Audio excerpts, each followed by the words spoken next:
Voilà, donc en raison du confinement, le cours évidemment du Shabbat a lieu donc maintenant le jeudi soir. J'ai pas pu le donner la semaine dernière parce que j'avais déjà été pris, donc je suis désolé. Cette semaine, donc on va essayer de le reprendre. Les semaines suivantes également, Bezrat Hashem. J'espère que ce sera possible, en espérant évidemment se retrouver au Merkaz le Shabbat dans les meilleures conditions.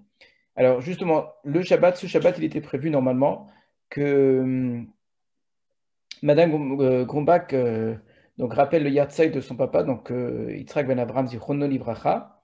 Et donc elle m'a demandé de faire le cours à la mémoire de son papa, donc ce que évidemment j'accepte volontiers. Et donc je la remercie d'ailleurs pour cela. Alors il a un nom en plus qui correspond très bien à la paracha Yitzhak ben Abraham, puisque nous allons parler du mariage de Yitzhak. Alors vous allez le voir, ce n'est pas le mariage lui-même encore, parce que c'est un texte qui est assez long. Il y a 67 psukim dans ce texte-là. Mais ce qui va nous intéresser, ce ne sont que les premiers psukim. La question, c'est comment trouver une femme pour Yitzhak ben Avraham.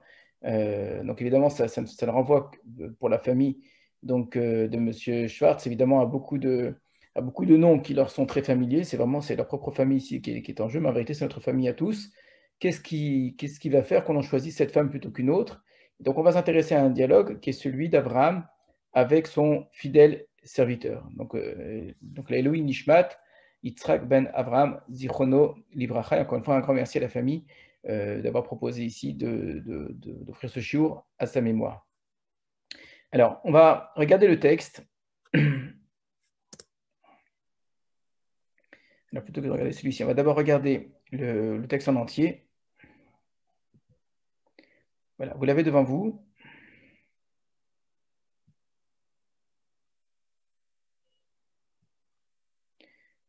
Donc, dans la Torah, vous savez que le début de la Sidra de Chaye Sarah commence par l'acquisition de la Meharat à Marpella, de la grotte qui va servir à enterrer Sarah. On avait étudié ce texte l'année dernière et on avait montré que quand on étudie tout le texte, question qu'il faut se poser à chaque fois, quel est le véritable sujet?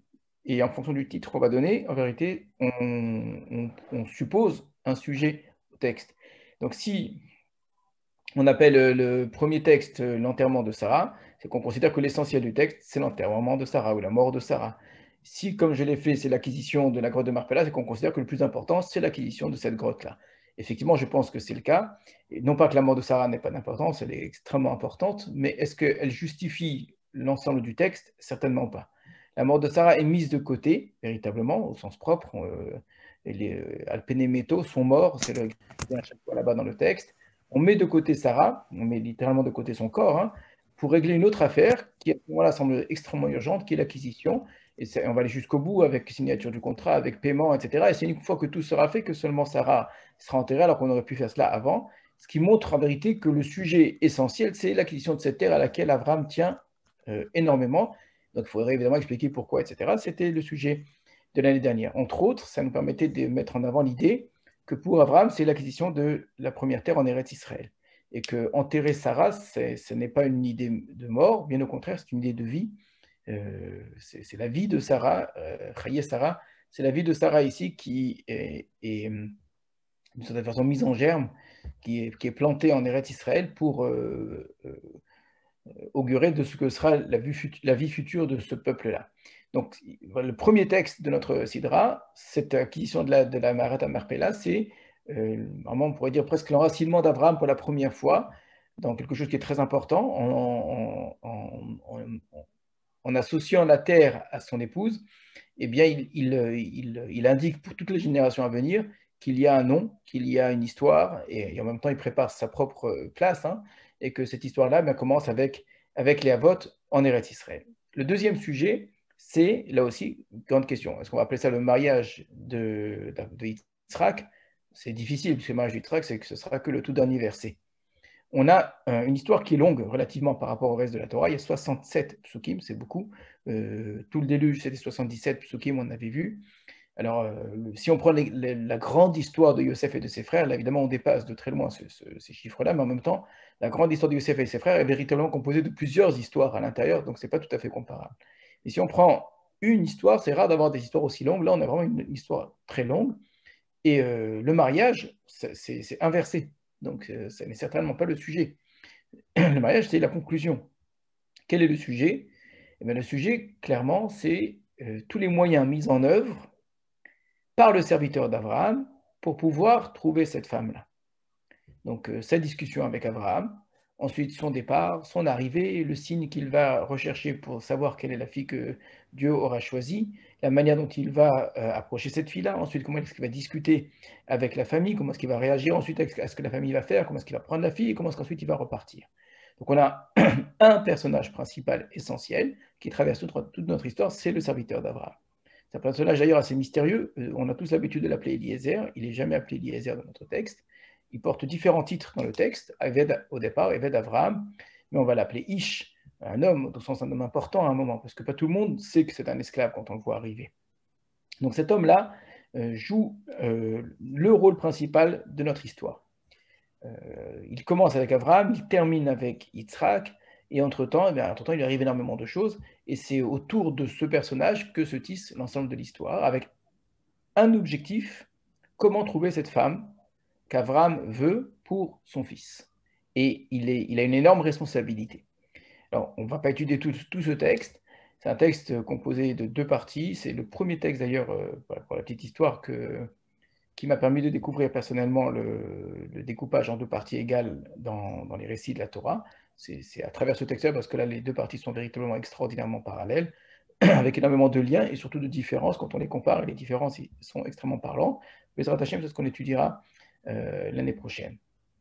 Donc ce texte-là, composé donc, de 2 parties, la première partie qui se passe depuis le dialogue avec Abraham jusqu'au moment où il a rencontré la jeune fille, et que pour lui, en vérité, c'est déjà décidé, il ne reste plus qu'à convaincre la famille, et donc il va voir la famille. On est étonné parce que l'histoire de la famille nous paraît tout à fait secondaire pour nous. La famille, c'est la fin, alors qu'en vérité, ça prend autant de temps, autant de versets, toutes les discussions dans la famille, que tout le reste. C'est-à-dire la discussion avec Abraham, qui prend déjà pas mal de versets, le départ du serviteur, le signe qu'il demande à Dieu avec la prière avec Dieu, la rencontre avec Rivka, ce qu'il demande à Rivka, comment est-ce qu'elle réagit, Rivka, etc. Tout cela, c'est autant de versets que, en gros, toute la discussion qu'il va y avoir dans la famille de Rivka, sauf la toute fin où finalement ils rentrent et ils arrivent, ils rencontrent Yitzhak. Donc, nous, ce qui va nous intéresser, c'est la toute première partie. On a un petit dialogue dans les premiers versets entre Abraham et son serviteur. Donc, c'est ce que nous allons regarder. On va lire simplement le texte. Abraham zaken ba bayamim, Hashem berachet Abraham bakol. Or, Abraham était âgé, allant dans les jours, c'est-à-dire qu'il était bien avancé, c'était ici un sentiment de fin de vie.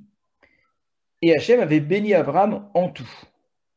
Donc, voilà pour l'introduction, une sorte ici de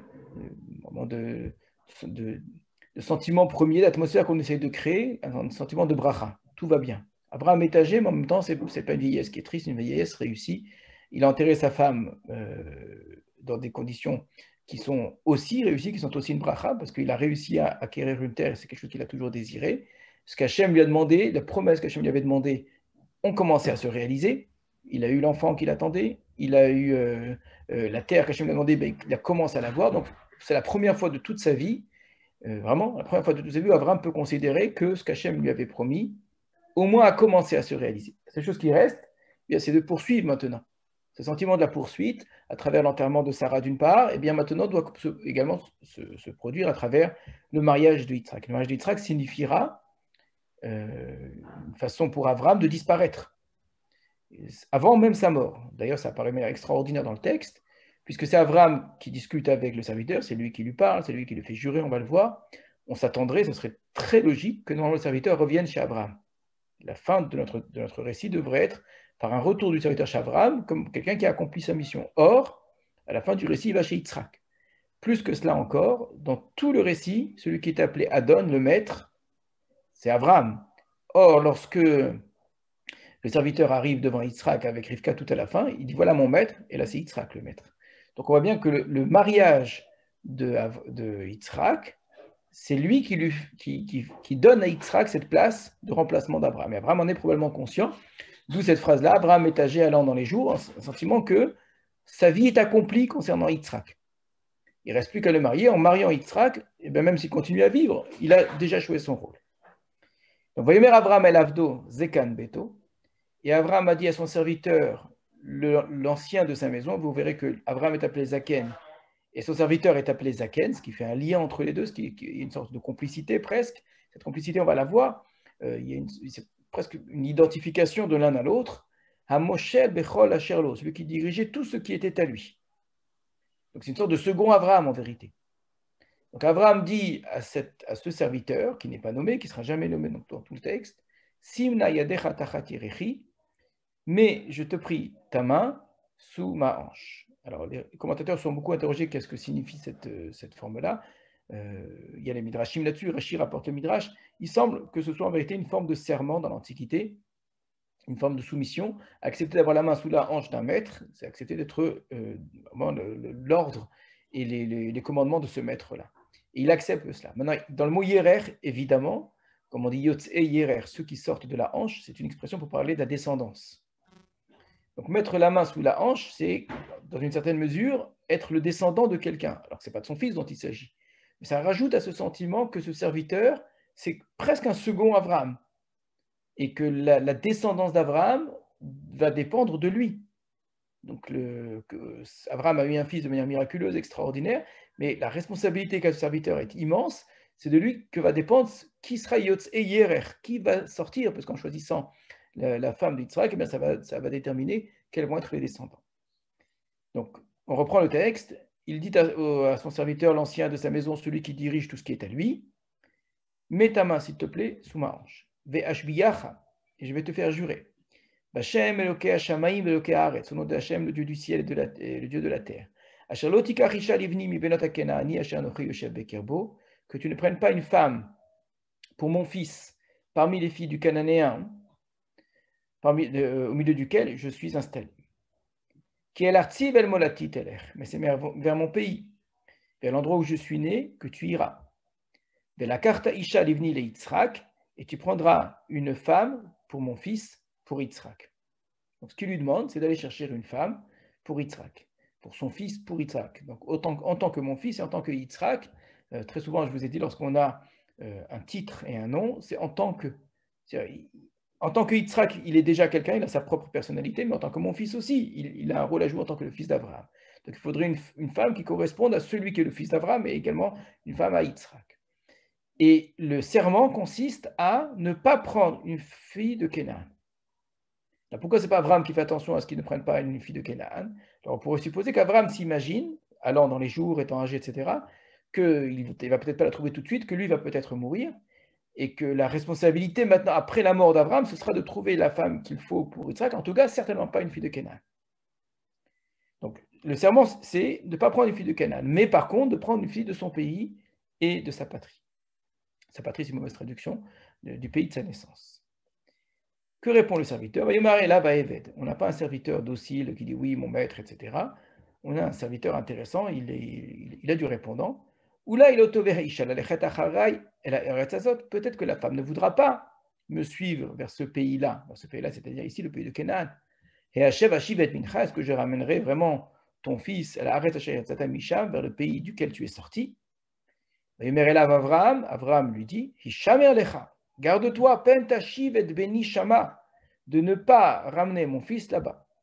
Hashem Elokei Hashamaim, Hashem le Dieu du ciel, Hashem lekachani mi bet avi, qui m'a pris de la maison de mon père, ou me eretz moladeti, et du pays de ma naissance, Vasher diberli, et qui m'a parlé, Vasher nishbali, et qui m'a juré les morts en disant, les aracha eten ta aretz azot, c'est ta descendance que je donnerai à ce pays-là, hu yishlach malacho lefanecha, c'est lui qui enverra son émissaire devant toi, Vedakarta isha livni misham, et tu prendras une femme pour mon fils là-bas. Et si la femme ne veut pas, c'est ce que tu supposes, la lechet acharecha, te suivre, venikita, tu seras voici de ce serment-là, raket beni lotashev shama, mais seulement mon fils ne le ramène pas là-bas.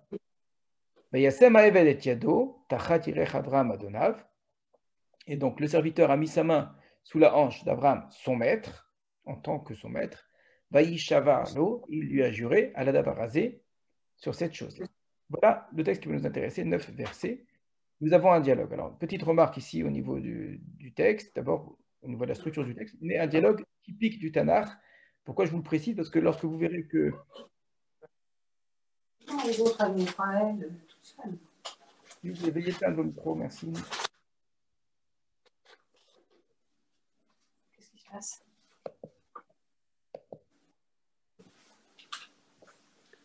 Voilà, veuillez éteindre vos micros, s'il vous plaît, merci. Oui, excusez-moi. Merci. Donc, on a ici un schéma tout à fait normal concernant les dialogues du Tanakh. C'est un schéma en 3 parties. Parfois, c'est en 5 parties et il faut être attentif à ces schémas-là lorsqu'ils ne sont pas respectés. Généralement, donc le schéma le plus simple, c'est 3 parties, c'est 3 répliques. Vous avez un premier personnage qui parle, donc en l'occurrence ici c'est Abraham, c'est A qui demande quelque chose, B qui réagit, et A qui réagit à nouveau pour considérer que ce qui a été dit et ce qui a été répondu, donc finalement, arrive à une fin qui est celle attendue, qu'on a l'objectif final. Donc c'est une façon de conclure. Donc vous avez très rarement 2 parties. A qui pose une question et B qui répondrait simplement. Ça peut arriver évidemment, hein, mais généralement quand vous avez un dialogue, vous avez obligatoirement une 3e réplique, où c'est le premier personnage qui reprend la parole, pour affirmer qu'est-ce que le dialogue a changé.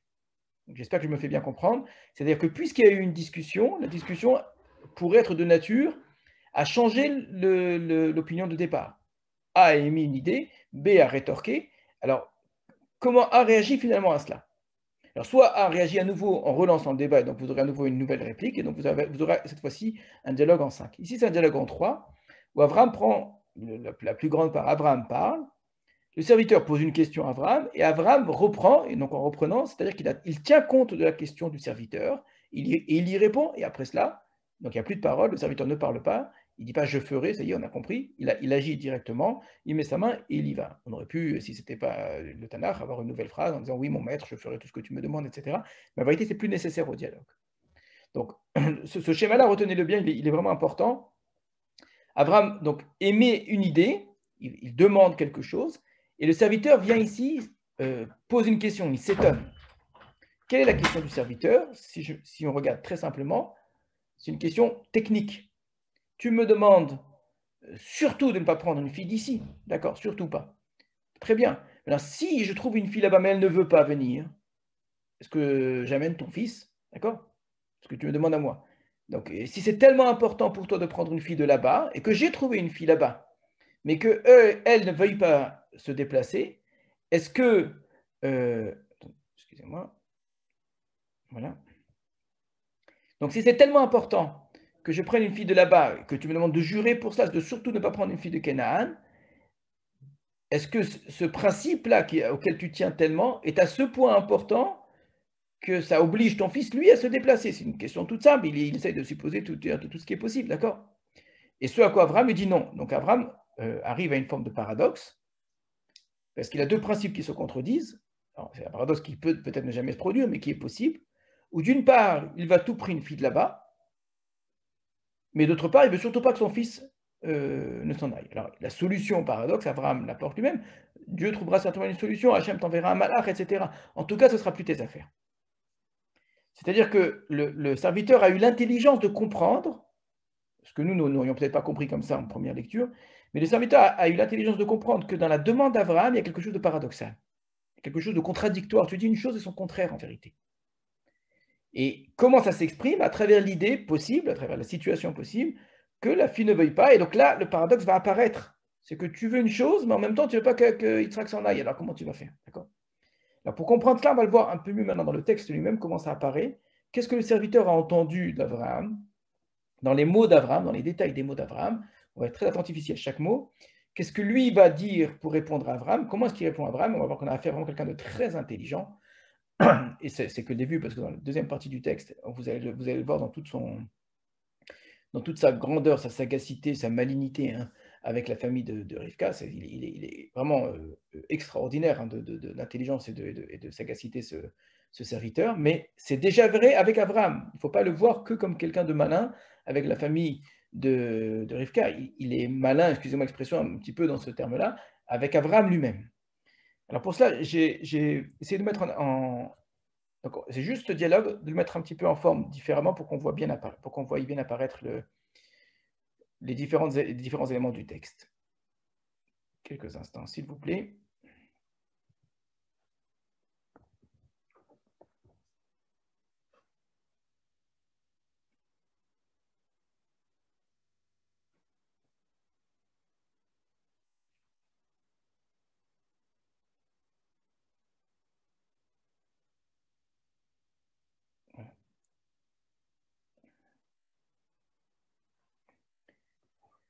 Voilà, vous avez le texte ici en français, en hébreu, j'ai mis en bleu. Donc, ça ne se voit pas tout, nécessairement très bien. En bleu clair, la parole d'Abraham, en bleu foncé, mais c'est presque du noir, la parole du serviteur.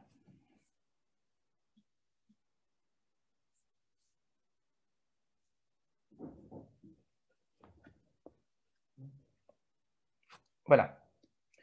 Donc, là, pour l'instant, il n'y a rien de nouveau, c'est juste que vous voyez bien apparaître le texte. Il n'y a que 2 lignes hein, chez le serviteur, c'est une seule phrase.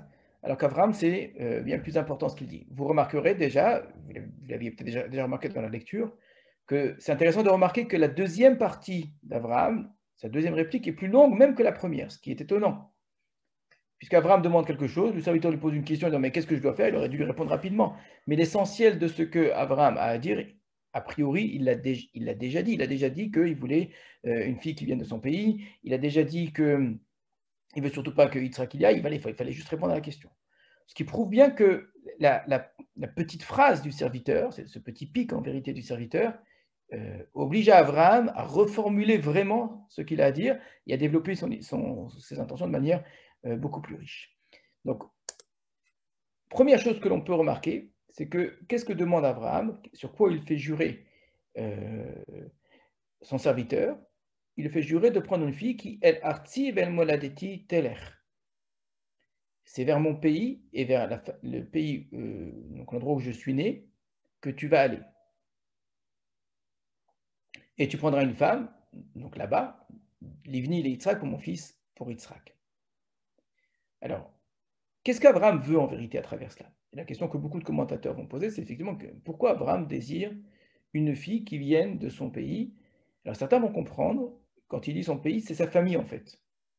Nous allons voir dans la suite effectivement que ce qui donne cette impression-là, c'est que dans la suite du texte, nous allons l'entendre explicitement. Ça va être dit très clairement. Quand le serviteur va parler avec la famille de Rivka, il va lui dire que ce que voulait Abraham, c'était une fille de sa famille. D'accord? On rentrera un petit peu plus dans le détail, même si ce n'est pas notre sujet cette année de développer justement les différences entre ce qu'Abraham a dit et ce que le serviteur a répété. Mais par, disons, je ne sais pas comment appeler ça, par association, dans l'esprit de certains commentateurs, puisque finalement dans le texte, on arrive à cette idée-là que le serviteur va exprimer que c'était la famille, puisque le serviteur lui-même, quand il va se rendre compte que Rivka est de la famille, il remercie Hachem d'être arrivé dans la famille de son maître, on a le sentiment que depuis le départ, en vérité, c'était ça qu'Abraham voulait, une fille de sa famille. Or, si on prend le texte, El Arti vel Moladeti Teler, il n'y a nulle part écrit, Abraham n'a jamais demandé quelqu'un de sa famille. Alors vous allez me dire, alors pourquoi le serviteur dit ça plus tard? Ce sera une question à poser plus tard sur le serviteur. Et la réponse de certains, ça va être de dire en vérité, c'était ça la vraie intention d'Abraham. Je ne pense pas, bien au contraire, puisqu'on va voir que si c'était la seule différence, peut-être, il y a des différences systématiques et cohérentes. C'est-à-dire qu'il y a un ensemble de différences qui rentrent dans une cohérence générale des changements que va effectuer le serviteur par rapport à ce qu'Abraham va lui dire, et pas simplement par rapport à ce qu'Abraham va lui dire, par rapport à tout ce qui s'est passé. La façon qu'il a de raconter l'histoire suit un certain billet, une certaine façon de changer les choses pour arriver à une certaine fin. Et ça explique pourquoi, très bien, il dit la famille, alors qu'en fait, Abraham n'a jamais demandé une fille de sa famille. Donc la question se repose, alors pourquoi est-ce qu'il tient à tout prix à une fille de son pays?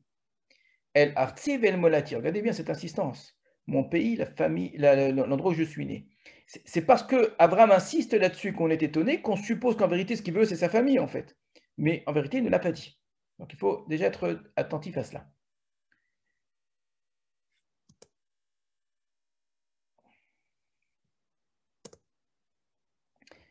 Comment réagit le serviteur pour parler de ce pays? Regardez comment il renverse les choses.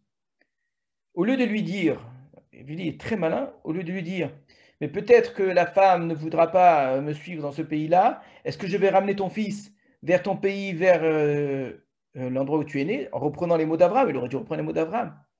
Abraham lui a dit, El Artzi vel Moladti, tu iras vers mon pays, vers l'endroit où je suis né, c'est là-bas que tu iras. Donc, et au lieu de ça, le serviteur lui dit, l'endroit d'où tu es sorti. Donc c'est presque une critique en fait qu'il est en train de faire à Abraham. Ce que tu appelles toi Artzi Moladeti, mais ce n'est pas Artzechaim Molatecha, c'est l'endroit d'où tu es sorti. Et c'est très vrai. Ce que semble dire le serviteur à Abraham, c'est de lui rappeler le fameux Lech Lecha, où Hachem lui avait dit Lech Lecha me'artzecha ou mimolatecha, les mots qui sont utilisés par Abraham. Lech Lecha, va-t'en, dans le sens quitte ton pays et l'endroit où tu es né. Quitte, ça veut dire quitte complètement. Donc, il te demande de partir de là-bas. Et tu me demandes de retourner là-bas pour trouver une femme. C'est-à-dire quoi, je vais retourner là-bas? Mais cet endroit-là, c'est un endroit que tu as quitté. Asher et Atzata Misham, donc il n'y a rien à y chercher. Ce que tu me demandes, c'est d'annuler l'ordre d'Hachem. C'est surtout pas là-bas qu'il faut aller. C'est le dernier endroit où il faudrait aller. Donc le serviteur est très étonné. Pas simplement parce que, question que nous pourrions poser, que les commentateurs ont tous posé, mais pourquoi les filles de Canaan dérangent tellement Abraham? Pourquoi est-ce que je ne choisis pas une fille autour de lui, d'accord? Il y en a plein d'autres, et des filles qui sont probablement très bien. Abraham est un homme qui a autour de lui un très grand nombre de personnes qui se sont associées à lui, qui suivent ses prescriptions, sa foi en Dieu. Il a des alliés, Eshkol, Aner et Mamré. Ce serviteur lui-même, le Midrash le dit, mais nous l'entendons très bien dans le texte, il a peut-être lui-même une fille, il a peut-être des cousines. Pourquoi aller chercher quelqu'un ailleurs? Donc la question de pourquoi aller chercher loin ce qu'on peut trouver ici même? Pourquoi tu veux surtout pas une fille de Canaan? Tu ne prendras pas une fille de Canaan, tu iras à l'Arti et à la Monatique. En quoi elle te dérange, les filles de Canaan? Alors, c'est une question qu'on se pose et qu'il faut se poser évidemment quand on lit le texte, mais ce n'est pas la question que pose le serviteur. Regardez bien, le serviteur ne dit pas mais en quoi elle te dérange, les filles de Canaan, et pourquoi ne veux-tu pas une fille d'ici? Le serviteur dit clairement, je ne te comprends pas, Abraham. Il le remet face à sa propre mission. C'est un serviteur qui joue vraiment son rôle comme un élève face à son maître, qui a le sentiment que le maître ne respecte plus ses propres enseignements. Ton histoire, si nous en sommes là aujourd'hui, si tu as un fils aujourd'hui de manière miraculeuse que tu as eu avec Sarah, etc., toute ton histoire, elle est due à l'Ech Lecha, elle est due parce que tu as quitté, et maintenant tu me demandes de retourner. Elle a arrêté Sacha Yatsata Misham. Vous voyez comment, en changeant la façon de parler du pays, le serviteur remet en question complètement Abraham. Pour parler par contre de ce pays-là, là aussi, il y a une différence.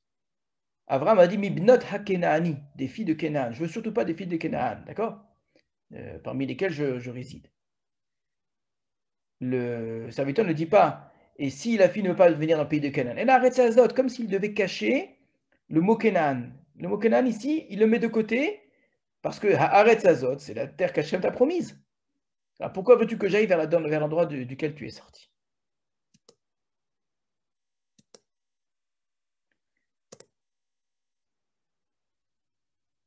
Et la réponse d'Abraham, sur cette question-là du serviteur, la question de la terre de laquelle je suis sorti, il lui répond, Hishamer lecha, garde-toi, pentashiv et benishama, de ne pas ramener mon fils là-bas. Donc, c'est quoi ce là-bas? C'est El Artiv El Moladti, vers mon pays, vers l'endroit où je suis né, là où je te demande d'aller. Ce sentiment qu'Abraham est en train d'annuler le Lech Lecha. Et je lui dis, ce fameux paradoxe qu'a compris le serviteur, il est tout à fait apparent ici. D'une part, il y a une insistance dans les mots même du Lech Lecha, mais renversé. Tu iras, teler, c'est l'inverse du Lech Lecha, dans l'autre sens. Vers Artiv El Molati. Donc, d'une part, tu me demandes de revenir sur le Lech Lecha, mais d'autre part, tu dis que surtout pas, Yitzhak, ne surtout pas. Hisham Alecha, les mots sont très forts. Garde-toi, Pentashim et Benishama. Donc, Abraham est en train de lui dire, cette mission qui était la mienne, ce rôle qu'Hachem m'a attribué, cette obligation de quitter mon pays, ma famille, etc., je l'assume complètement, contrairement à ce que tu penses. Alors, si tu l'assumes complètement, pourquoi tu me demandes de retourner? Il lui dit très bien, regardez, Pentashiv, de ne pas ramener, parce que l'expression qu'a utilisée le serviteur, c'est et Hashev Hashiv et Mincha, est-ce que je ramènerai ton fils là-bas? Ramener, ce n'est pas ici simplement le verbe la lechet partir, c'est-à-dire est-ce que j'amènerai ton fils? C'est un retour en arrière. Vraiment, le serviteur lui dit à Abraham, est-ce que vraiment tu veux qu'on fasse marche arrière dans l'histoire? Qu'on ferme la parenthèse, que tout ce qui s'est passé finalement se soit annulé, que l'Echlecha ce soit que pour toi, mais que dès qu'il s'agit d'Yitzhak, ça y est, on retourne en arrière. Je ne peux pas comprendre. Et dans les mêmes mots, il dit Pentachif, surtout pas, il n'y a pas de retour en arrière. Mon fils, lui, ne retournera certainement pas en arrière. Donc on est, il veut dire, face à ce fameux paradoxe d'Abraham, d'une part, il faut surtout pas revenir sur l'Echlecha, il est assumé pour moi et pour mes enfants, mais d'autre part, tu me demandes de le faire quand même. Alors, autre expression qu'il nous faut expliquer, c'est justement le problème de la manière dont Abraham parle des filles de cet endroit. On a compris qu'il y a l'autre pays, le pays qui est son pays, l'endroit de sa naissance, vers lequel il faut retourner, et qui nous reste à expliquer pourquoi il faudrait retourner dans cet endroit-là, d'accord? Alors que c'est le contraire de la Checha. Mais de l'autre côté, comment est-ce que Abraham parle du pays dans lequel il se trouve? Il ajoute une expression, donc je te ferai jurer par Hachem, le Dieu du ciel et le Dieu de la terre, que tu ne prennes pas une femme pour mon fils, mi benot à Kenaani, des filles du Kenaani, Asher Anochi Yoshev Bekirbo, à l'intérieur duquel je réside. Asher Anochi Yoshev Bekirbo. Mais quel est le problème ici? Quel est le problème d'Abraham? Pourquoi les filles de Canaan le dérangent? Rachid dira par exemple à la fin, quand Abraham dit à son serviteur, écoute, si vraiment elle ne veut pas, eh ben toi tu seras quitte. Rachid semble comprendre, c'est-à-dire quoi que tu seras quitte, eh ben dans ce cas je serais bien obligé de prendre une fille des Canaan, que ce soit Aner, Eshkol ou Mamré.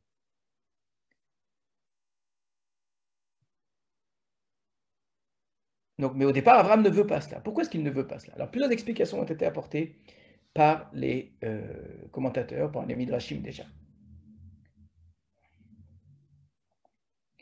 Donc, première explication, que le problème des filles de Canaan, ce serait un problème au niveau de l'idolâtrie. Que là où ils se trouvent, les gens de Canaan ne respectent pas justement cette foi en Dieu, et que revenir dans son pays d'origine serait retrouver peut-être quelque chose qui vient de Shem, quelque chose qui serait lié à une certaine foi en Dieu. C'est difficile de dire ça, c'est une réponse très difficile, puisque vous le savez, la famille de Terach va devenir, donc la famille d'Abraham d'origine, et celle de Nahor, va représenter pour les générations à venir le lieu d'idolâtrie d'où nous sommes partis. Et Yoshua le dira aux enfants d'Israël à la fin de sa vie, et nous le reprenons dans la Gada de Pessah. Mais vers Anar, c'est de l'autre côté du fleuve que nous étions, là-bas. Terach avi Abraham avi Nachor, Terach qui était fils d'Abraham et le père de Nachor. Et ce texte nous sert à exprimer de la meilleure façon l'idée que quoi? Que Mitechila Ovda Avodazara Ayu Avotenu. Qu'au début, nos ancêtres étaient des idolâtres. Donc, revenir vers Terach, vers Nachor, bien au contraire, dans le langage même de la Torah, ça veut dire revenir à l'idolâtrie d'origine. D'ailleurs, l'expression Elohé Nachor, le Dieu de Nachor, on va la trouver plus tard. Laban va l'utiliser. Donc, c'est exactement le contraire. Alors, le fait de voir une sorte de problème au niveau de la foi me semble difficile. Il y a une autre explication qui est apportée, liée cette fois-ci à ce à quoi on associe Canaan. Canaan, depuis Noach qui a maudit Ham, jusqu'à Hachem qui dira au Béni Israël de ne pas faire comme les Kénaanim, qu'en entrant en Eretz Israël, ils ne devront pas faire Kemaaseh Kénani ni comme les Égyptiens, ni comme les Kénaani. De quoi il s'agit? C'est un problème de mœurs. Que les mœurs des Kénanéens, ce sont des mœurs dissolues. Ils ont des façons de se comporter qui sont vraiment au niveau de la vie de famille, qui est vraiment quelque chose d'extrêmement dépravé. À l'inverse, on ne peut pas dire ça de la famille d'Abraham. Non seulement qu'on ne peut pas le dire, on va même aller voir plus tard lorsque Yaakov ira lui aussi au même endroit, dans la famille de Lavan, pour trouver une femme. Là-bas, on verra qu'à travers l'histoire des bergers, jamais le fait que Rachel vive qu'avec des hommes autour d'elle, etc., soit présenté comme un problème. On a le sentiment qu'il y aurait un certain respect des mœurs, dans certaines mesures. Évidemment, il ne s'agit pas de dire qu'il n'y avait aucun abus, mais que, en tout cas, comparativement à Canaan, ou en termes idéologiques, c'est-à-dire ça devient une façon d'être, en termes idéologiques, eh bien, les mœurs étaient dissolues, et il faut bien distinguer dans la Torah, comme dans tout temps et en toute société, une idéologie qui est porteuse d'une certaine façon de penser ou d'être ou d'agir, et des individus qui, eux, pourraient par contre être dépravés. On peut très bien imaginer une société qui interdise complètement quelque chose, mais malheureusement, des gens, même si c'est un grand nombre de personnes qui ne le respectent pas, mais ils ne respectent pas quelque chose qui, malgré tout, est considéré comme une valeur. Quand on dit que les Kénaanim ont quelque chose de dépravé, c'est-à-dire qu'ils portent ça en tant que valeur, ce qu'on ne trouve pas chez les descendants de Shem, ce qu'on ne trouve pas donc à Chava. Donc ce serait ici une explication intéressante, que ce qui fait peur à Abraham, et c'est la raison pour laquelle il ne voudrait surtout pas une fille de Canaan, ce soit les mauvaises mœurs. Quelque chose qui soit lié, qui soit lié au corps. Et le Ibn Ezra, entre autres, va dire quelque chose d'extrêmement intéressant. même si on n'est pas d'accord avec lui dans le fait que ça s'applique à notre texte, hein, mais le principe est intéressant, qu'entre les deux choses, c'est-à-dire entre un problème d'ordre qui est celui de la foi, donc c'est d'ordre intellectuel, une croyance, une compréhension, une connaissance, tout cela c'est intellectuel, et quelque chose qui est de l'ordre du corps, eh bien, en termes d'éducation et en termes de transmission, il y a beaucoup plus grand danger dans tout ce qui touche au corps que dans ce qui touche à l'esprit. Parce que la manière qu'on a de vivre physiquement s'enseigne, se transmet, par mimétisme, on reproduit ce qu'on a connu.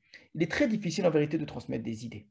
Alors vous allez me dire, bah oui, quand on a des parents idolâtres, on est idolâtre, bien sûr, mais en même temps, ce n'est pas quelque chose qui est entré dans le corps et que quelqu'un, par la critique, par le changement de société, en voyant d'autres qui font différemment, peut en arriver très facilement à se poser des questions et ne pas nécessairement reproduire les pensées de ses parents. Vous allez me dire, non, on voit que pourtant, c'est bien courant.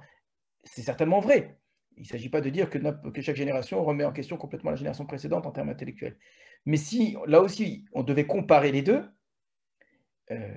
il est beaucoup plus difficile de changer des mœurs que de changer une façon de penser. Et d'ailleurs, dans l'autre sens aussi, malheureusement.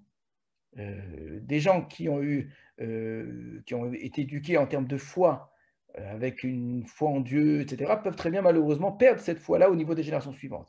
Par contre, s'ils ont eu des mœurs qui étaient bons, qui étaient une belle éducation, ils peuvent rester attachés à cela. Donc perdre leur foi en Dieu, ou une foi en Dieu qui serait malheureusement abîmée, alors qu'en vérité, des mœurs qui seraient gardées. Alors, il y aura mille exceptions, 1000 changements, etc., mais ce que dit l'Ibn Ezra est très intéressant, c'est que tout ce qui est lié au corps se maintient plus que ce qui est lié au niveau de l'intellect. Donc je reviens ici à notre texte, et c'est entre autres l'idée d'Ibn Ezra, dans un de ses commentaires, vous savez qu'il a écrit 2 commentaires sur Bereshit, entre autres, la raison pour laquelle Abraham ne veut surtout pas une fille de Canaan, Lotika Risha Livni mi benot Kenani, du fils du Cananéen. Cananéen ici comme une sorte d'image, d'archétype de quelque chose de dépravé. Alors, ce qui me dérange dans ces explications, c'est qu'aucune d'entre elles n'explique Asher Anochi Yoshev Bekirbo, parmi lesquels je réside. Asher Anochi Yoshev Bekirbo, cet élément de la phrase, il faut lui donner du sens. J'ai le sentiment que chaque fois que la Torah dit quelque chose, ça vient compléter ce qui a été dit précédemment, ça vient apporter donc un renseignement supplémentaire, une explication, ou bien nuancer, etc. On s'attend justement à ce qu'Abraham explique pourquoi il manque, ça pose un problème à la vie des Cananéens. Alors quand il dit Asher Anochi Yoshev Bekirbo, j'ai le sentiment que c'est ça la raison. Je ne veux pas que tu prennes une femme pour mon fils Mibnota Kenani, Asher dans le sens parce que Anochi Yoshev Bekirbo. Et ça, le serviteur ne l'a pas entendu, il n'a pas compris comme cela. Ce que le serviteur a tout de suite remarqué, et ce qui l'a choqué, c'est qui est l'artiv el molati tele, retourne vers mon pays, vers l'endroit où je suis né. Et il lui dit, mais qu'est-ce que tu me demandes de retourner? Il n'a pas entendu cet autre élément qui est le Hashanochi Shabakebo. Abraham ne veut surtout pas une fille du Cananéen. Pourquoi? Parce que j'habite Bekirbo. Bekirbo, regardez bien l'expression qui est utilisée ici. En son sein, au milieu de lui. Le mot kirbo, c'est la même racine que le mot karov, c'est l'expression pour parler d'un proche dans la famille.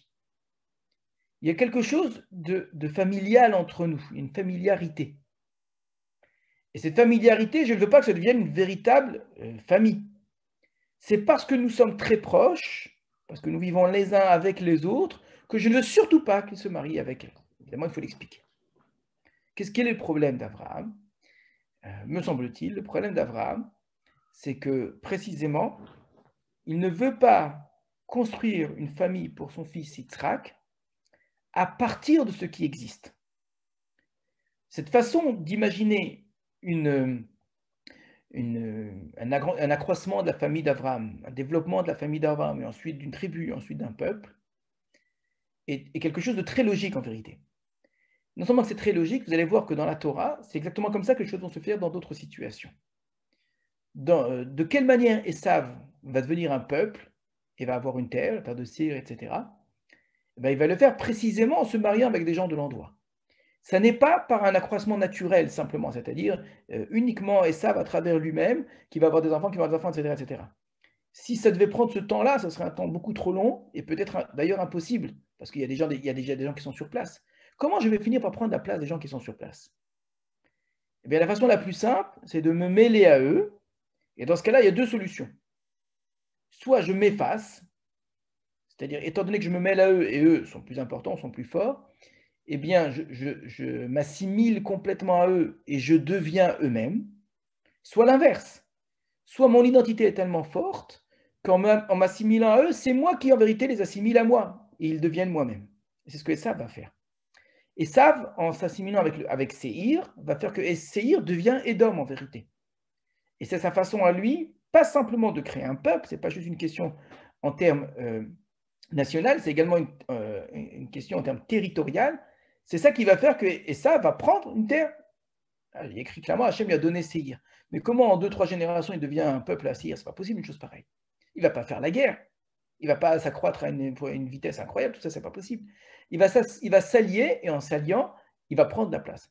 On n'est pas habitué aujourd'hui à parler comme ça parce qu'on vit aujourd'hui dans un monde dans lequel on nous a habitués à considérer que lorsque vous avez une minorité qui arrive dans un endroit, la minorité nécessairement s'assimile et disparaît dans la majorité. D'accord? Or, il y a des exemples très nombreux dans l'histoire où c'est l'inverse qui s'est produit. C'est extrêmement courant. La Gaule elle-même est devenue française par une minorité au départ. Les Francs sont arrivés, ce qui étaient des tribus, etc., celtes, et ont fini par prendre la place. Et ont donné un nom qui est lié à eux. Parfois, il y a des minorités très fortes qui en arrivent dans un endroit parce qu'elles ont une identité forte, parce qu'elles ont une culture forte, parce qu'elles ont également une puissance, elles ont de l'argent, etc. Elles peuvent finir par prendre la place de ceux qui sont présents. Ça s'est passé en Égypte également, à différents moments. Donc, il y a de très nombreux exemples où une minorité finit par devenir porteuse de l'identité du groupe. Et ça, c'est une très bonne solution en vérité pour prendre la place.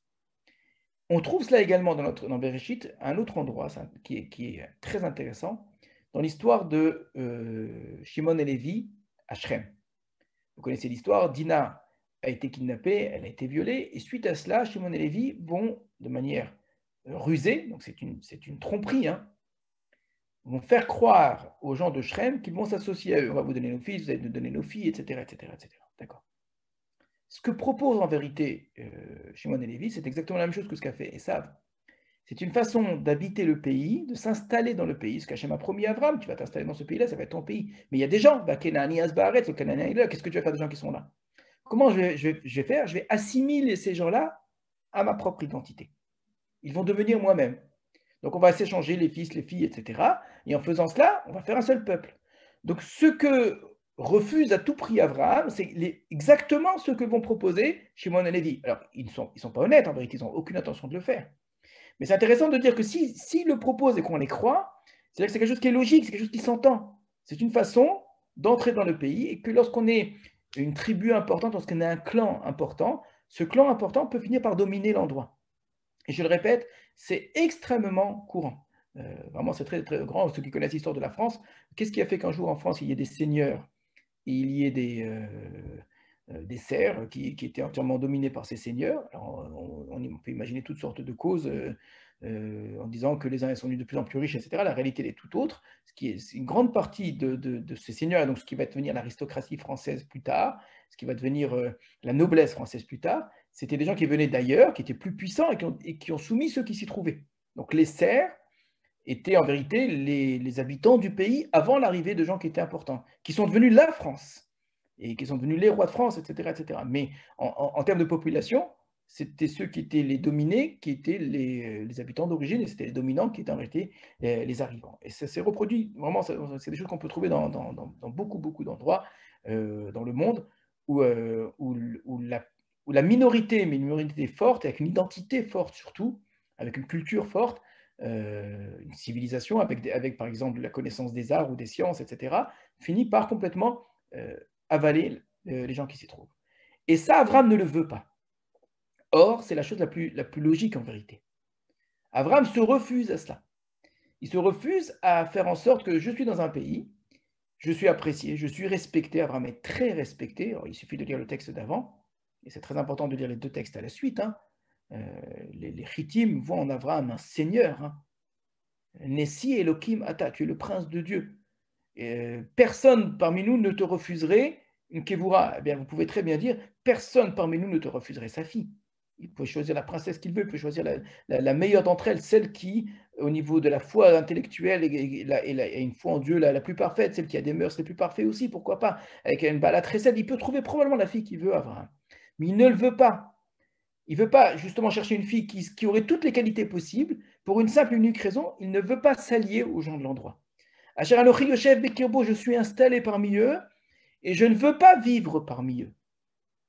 Je ne veux pas grandir parmi eux. Je ne veux pas que mon peuple se construise à l'intérieur d'eux. Alors pourquoi? Première explication, il ne veut pas parce que c'est très risqué. Il risque de se produire exactement l'inverse.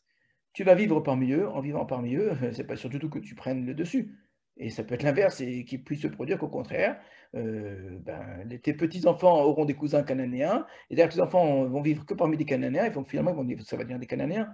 Et que cette toute petite ébauche qu'a eu Abraham, il vient d'arriver, hein, il a juste un fils, et bien très rapidement tout ça va s'effacer, entouré de Cananéens. Alors peut-être que la première fille qu'on aura choisie pour ça, c'est une fille extraordinaire, mais bon, très rapidement, en se mêlant et en vivant parmi eux, en se mariant entre cousins, etc., ce qui risque c'est d'avoir des Cananéens. Ça, c'est une première solution.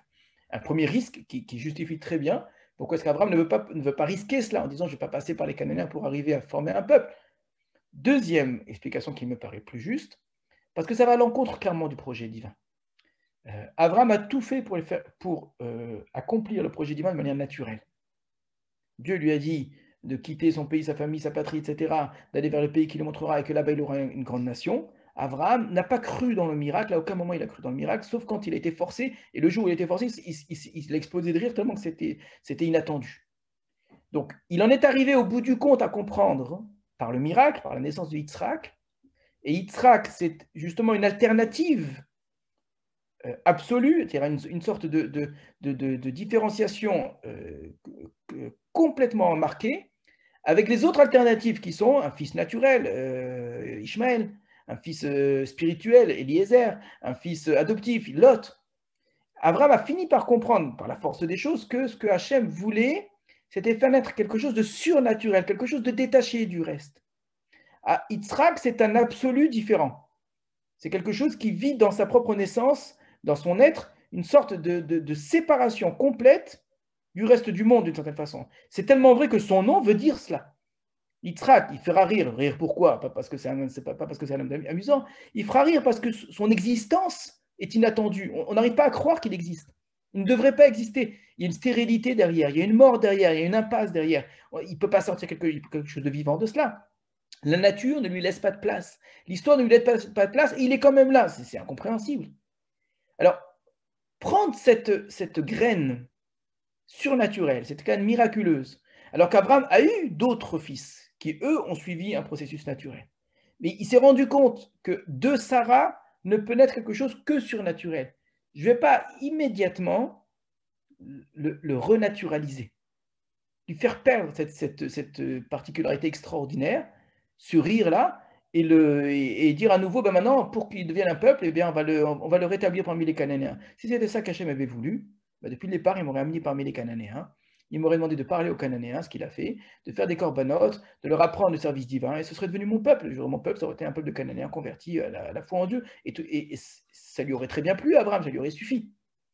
L'histoire de Yitzhak, c'est-à-dire en vérité l'histoire de Sarah, c'est une histoire d'une naissance à partir d'une stérilité, à partir d'une impasse. Et bien de la même manière, le mariage de Yitzhak doit se produire de la même manière, de quelque chose qui, dans une certaine façon, est une impasse. Je refuse, c'est pas que je refuse la facilité, c'est le problème, c'est pas de vouloir ou pas la facilité, ça n'a rien à voir avec ça. Je refuse la naturalité. Je refuse d'utiliser un moyen qui est un processus naturel d'expansion, d'accroissement, et ensuite de prise de possession d'un territoire. Mon rapport à la terre, mon rapport au peuple, les deux facettes de la promesse d'Hachem, une descendance et une terre, mon rapport à la terre et au peuple est un rapport qui passe par une exclusivité, par quelque chose qui est un lien à Dieu direct et par une sorte de séparation du reste. Donc je ne vais pas aujourd'hui faire le contraire. Alors ça explique pourquoi je ne veux pas d'une fille de Cananéen, parce que le Cananéen, il est chez lui ici. Et moi, je vis parmi chez lui, donc on va reprendre une forme naturelle. Alors, il reste plein de questions derrière tout ça, mais oui, mais pourquoi ça doit être comme ça? Pourquoi justement on ne peut pas utiliser une forme naturelle, etc. Mais en tout cas, pour pouvoir parvenir à cela, ce qu'il lui demande, c'est de revenir vers mon pays et vers le lieu de ma naissance, vers mon pays, vers le lieu de ma naissance. Tu iras. Et là, on va mieux comprendre en vérité l'intention d'Abraham. Quand on lit Abraham la première fois, et c'est comme ça que le serviteur l'a compris quand il l'a entendu, Abraham semble nostalgique. Abraham a vieilli, et là tout d'un coup, lui qui a été prêt à tout quitter, à ne tenir compte ni de ses parents, ni de quoi que ce soit, donc un homme qui s'est détaché, qui a coupé complètement les ponts avec sa famille. Il s'est déraciné, cet homme.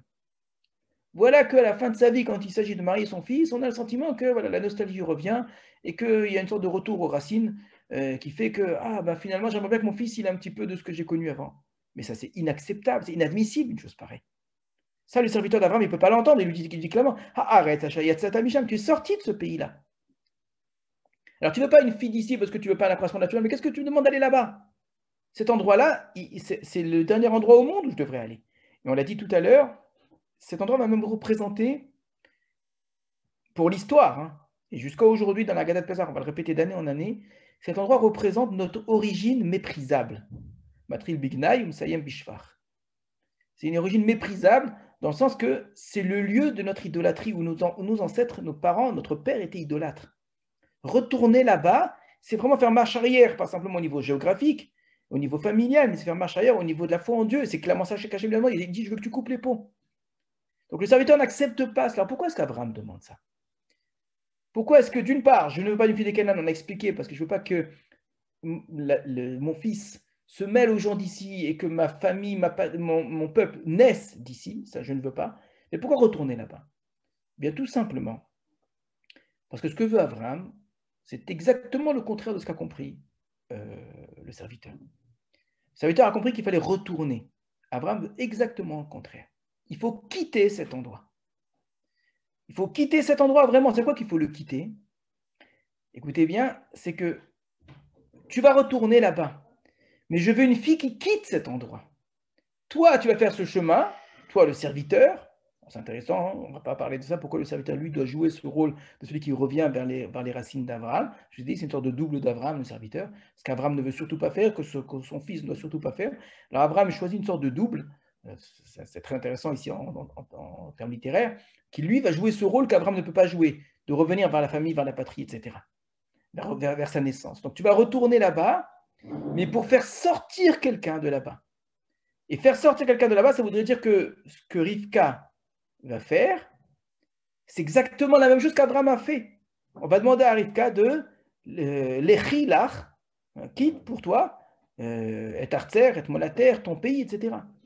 Abraham veut exactement le contraire de ce qu'a compris le serviteur. Non pas retourner, il veut reproduire cela. Et c'est une façon de dire que ça n'est pas gagné une fois pour toutes. Moi, j'ai fait ce Lech Lecha. Moi, je l'ai accompli. J'ai quitté ce pays, j'ai quitté ma famille d'origine, etc. Maintenant, c'est au tour de mon fils de poursuivre. Alors, on aurait pu croire, Abraham est le premier à l'avoir fait. Une fois qu'il l'a fait, c'est un acquis pour les générations futures. Nous sommes descendants d'Abraham, ivri, celui qui a traversé, celui qui est d'un côté du monde et tout le monde est de l'autre côté. Et à partir de là, eh bien, on dérive après Abraham, on est tous de l'autre côté. C'est intéressant de voir qu'Abraham, au moins en tout cas pour la génération de Yitzhak, mais vous allez voir que c'est vrai également pour Yaakov, il faut reproduire cela. Yitzhak, il est né ici. Yitzhak, il est hors de question que lui retourne là-bas. Il ne faut surtout pas qu'il retourne là-bas parce que ce serait annuler ce qu'Hachem a demandé. Mais malgré tout, ce n'est pas suffisant. Le fait que Yitzhak soit né ici, ce n'est pas suffisant parce qu'il n'y a pas chez Yitzhak ce déracinement. Yitzhak ne s'est pas déraciné de quelque part. Alors, il ne faut surtout pas qu'il se déracine d'Eretz Kenan, parce que le but de Yitzhak, c'est de rester ici. On verra dans la Sidra de la semaine prochaine, le grand rôle de Yitzhak, c'est Shechon Ba'aretz. Le grand rôle d'Abraham, c'était Lech Lecha, Mertzecha, quitte ton pays. Le grand rôle de Yitzhak sera Shechon Ba'aretz, réside dans le pays. Et Yitzhak doit apprendre à résider ici. Alors, on va dire, si c'est ça son rôle, ça suffit. Le déracinement a déjà été vécu. Non. Abraham sait que le déracinement doit être reproduit. Donc tu vas retourner vers mon pays, tu vas retourner vers ma maison paternelle, je me suis mal exprimé, vers l'endroit où je suis né, pour que là-bas, une fille reproduise cela. Et qu'en arrivant ici dans ce pays de Canaan, ce soit un nouvel Abraham, cette fille-là. Elle arrive ici, comme moi, Abraham, je suis arrivé ici, et que dans la famille qu'elle va constituer avec Yitzhak, elle transmette ce déracinement. Ils auront de Yitzhak l'idée que nous sommes dans le pays qu'Hachem a promis ici, Et en même temps, nous sommes des étrangers parce que de notre mère, on a appris que nous sommes des étrangers. Donc évidemment que la distinction avec le cananéen va être très forte. Parce que de notre père, on est ici, dans ce pays-là, par la promesse, mais certainement pas parce qu'on est de Canaan, c'est par la promesse d'Hachem. Et de notre mère, on se rappelle qu'on est d'un endroit qui est Gnaï, c'est de là-bas qu'on vient, et on devra toujours se rappeler qu'on vient de là. Donc, voilà ce qu'attend Abraham de la part de son serviteur, de faire ce retour en arrière pour reproduire cela. Alors, vous avez remarqué ici le jeu de mots. Asher Anochi Yoshev Bekirbo, vous avez quasiment le mot Rivka qui est déjà caché en dessous. C'est comme si on avait le mot Rivka qui est entendu. Plutôt que d'avoir Kirbo, être en son sein, je veux Rivka, cette fille qui soit prête à tout quitter. Il y a un midrash très joli, très beau, qui dit que vous connaissez certainement, que Rashi cite. Rashi, non seulement qu'il le cite, il fait son commentaire sur ce midrash, que lorsque le serviteur est arrivé près de la source d'eau, il a assis. Excusez-moi, il y a quelqu'un qui fait un petit peu de bruit. Veuillez vérifier que vos micros sont éteints, s'il vous plaît.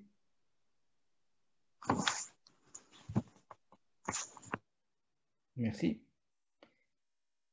Que lorsqu'il est arrivé, donc il a demandé à Dieu, un Dieu à signe, et que la première fille qui sortirait, à qui je demanderai, donne-moi à boire et qui me proposerait à boire mes chameaux, etc., c'est la fille que tu auras choisie. Donc tout est écrit dans le texte. Et pourtant, le Midrash vient apporter un autre signe qui lui n'est pas du tout écrit. Qu'en fait, il s'est produit quelque chose d'extraordinaire, que lorsque Rivka est arrivée près de la source, l'eau est venue à elle. L'eau est montée jusqu'à elle. C'est très étonnant comme Midrash. Et Rashi prend ça très au sérieux, il va construire là-dessus, vraiment sur cette idée que l'eau est venue jusqu'à Rivka. Pourquoi le Midrash rajoute un nouveau signe? Alors que si encore il n'y avait rien, alors on pourrait se demander, mais qu'est-ce qui a fait qu'il a choisi Rivka plutôt que n'importe quelle autre fille? Mais là, clairement, la raison est donnée. La raison pour laquelle il a choisi, c'est qu'il s'est accordé avec Dieu d'une certaine façon. Il a demandé qu'il se produise telle chose, et la chose s'est produite exactement comme il a voulu. Donc tout est écrit. Donc, un Midrash pareil, je vous l'ai toujours dit, un Midrash ne se substitue jamais au texte, dit autrement ce qui est écrit dans le texte, avec une façon imagée. Ce que le Midrash veut dire, et ça va apparaître dans la suite du texte, c'est que Rivka avait envie d'aller vers la source. C'est-à-dire quoi aller vers la source? On est dans le Midrash au niveau métaphorique. Elle voulait aller vers une source d'eau, vers quelque chose qui est vivant, vers ce que Abraham était.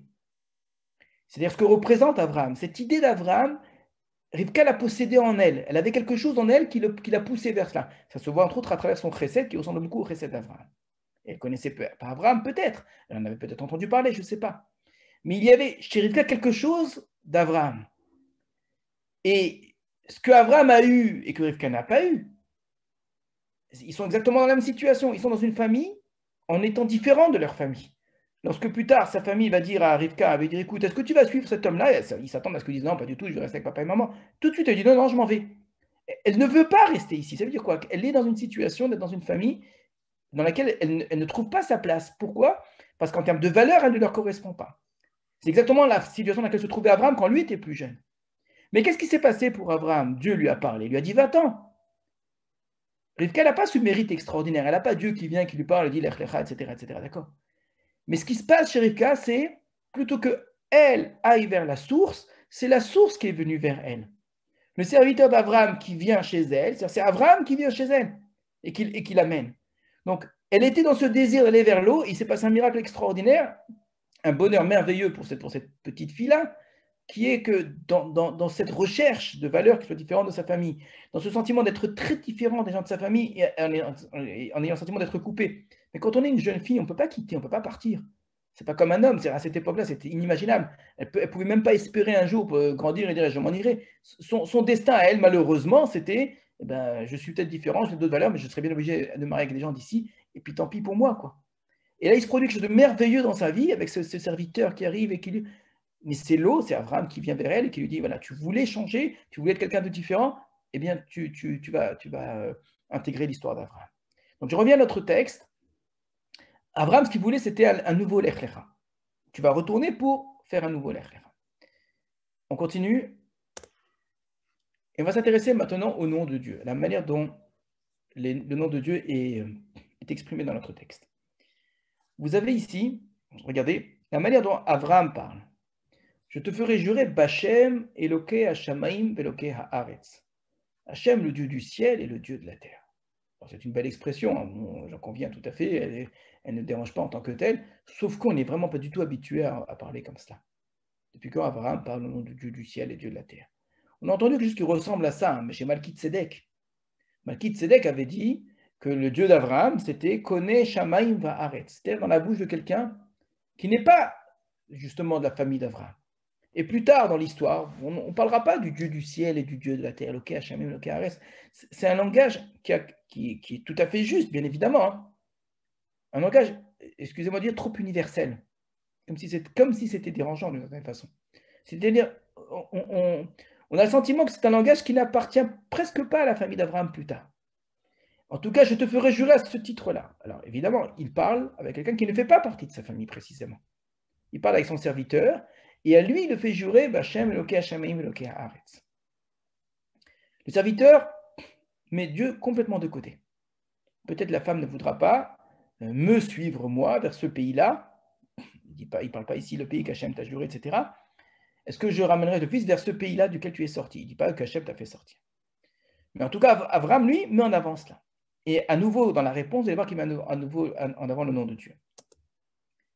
Il lui dit la chose suivante. Donc, garde-toi de ne pas ramener mon fils là-bas. Hachem, Eloké Hashamaim, Hachem le Dieu du ciel, on n'a plus Eloké Haaretz. Hachem lekachani mi bet avi, qui m'a pris de la maison de mon père, ou mes Eretz moladeti, et du pays d'où je suis né. Donc, vous voyez comment Abraham affirme de manière très forte au serviteur, ne te méprends pas, tu n'as pas du tout compris ce que je veux. Je n'ai aucune intention de revenir à mon pays, ni quoi que ce soit de cet ordre-là. Bien au contraire. Hachem, le Dieu du ciel, m'a fait sortir de là-bas. Vacher Diberli, qui m'a parlé, Vacher Nishbal, il est mort, et qui m'a juré en disant, les Aracha et Tenet Haaretz Azot, c'est à ta descendance que je donnerai cette terre-là. Oui, je la malacho les fanecha. Donc tu enverras son émissaire. C'est-à-dire, je lui fais confiance. Tu me dis si elle ne veut pas, écoute, si elle ne veut pas, c'est plus ton affaire. J'ai confiance que si Hachem m'a demandé de tout quitter, de partir, de me donner cette terre-là, eh bien, il trouvera une solution. D'accord? La carte Shalivni Misha.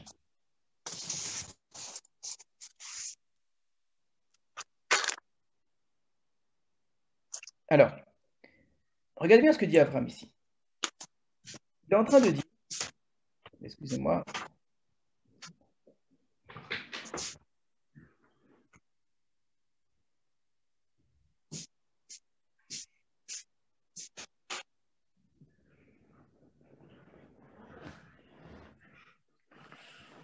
il est en train de parler, excusez-moi, au serviteur en lui disant qu'il n'a aucune intention de retourner ni de ramener son fils, évidemment, et qu'au contraire, il a bien compris que Hachem l'en a fait sortir. Donc, ce n'est pas juste que je suis sorti de là-bas, c'est Hachem qui m'a pris. La première question, pourquoi est-ce qu'il a besoin de rajouter et dire Vacher dit Berli, et qui m'a parlé, Vacher Nishbal, il est mort, les Aracha et Tenet Haaretz Azot. À ta descendance, je donnerai ce pays-là. En quoi c'est lié? Encore une fois, par rapport à ce qu'on a dit, ça s'entend très bien. C'est que la raison pour laquelle je ne veux pas une fille d'ici, c'est de quelle manière je vais accomplir la promesse d'Hachem de posséder la terre. Le mariage de Yitzhak est une question territoriale. C'est une vraie question territoriale. En fonction de la manière dont je marie Yitzhak, la question va se poser, comment est-ce que je vais prendre possession de cette terre-là? Hachem m'a promis que c'est à ma descendance que cette terre-là sera donnée. Il est hors de question que pour cela je marie mon fils avec le Cananéen. Donc, le but, c'est effectivement d'être dans la séparation et ensuite dans l'installation. Alors, il y a une petite remarque qui m'a été faite là. Je vais vous la lire, elle est intéressante. Que la mission d'Abraham, d'une certaine façon, excusez-moi, j'essaie juste de retrouver le message.